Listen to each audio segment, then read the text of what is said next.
Hi everyone, and thank you for watching. We're going to be making curry mussels.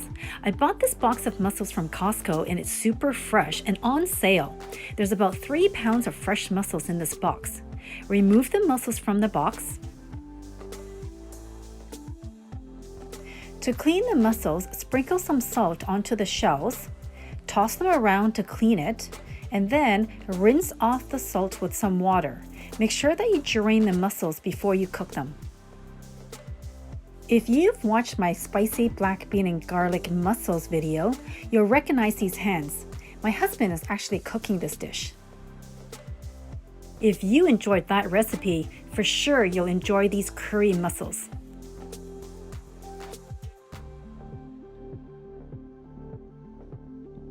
You will need to julienne 2 red onion,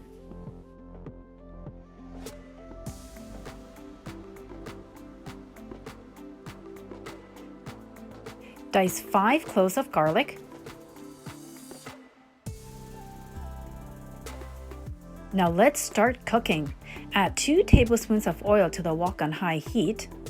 Now add your garlic and onion and saute.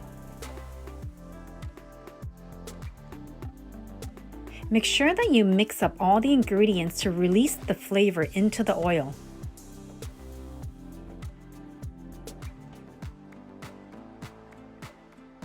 We will be adding some spicy Malaysian curry paste to this recipe, but you can use your preferred curry paste. Add 2 tablespoons. It's very spicy, so you don't want to add too much of this paste. Saute to mix the paste with your ingredients. Add 1 cup of water. Now, because the paste we're using today is super spicy, we're going to add half a cup of milk. Normally, I add coconut milk, but I didn't have any coconut milk, so he added half a cup of milk instead. Bring that to a boil. Add the mussels to the wok and saute until the mussels start to open up. You know the mussels are cooked when they open up. If only you can smell this through the screen. It smells so good.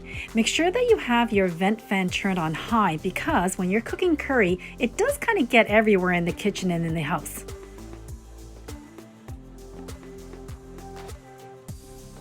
Once you notice that the mussels have opened up, you can sprinkle some parsley onto it to add some color. Or if you have fresh green onion or fresh parsley, you're welcome to toss that in too. Do try out this recipe and leave me a comment below. Please remember to like, share, and subscribe.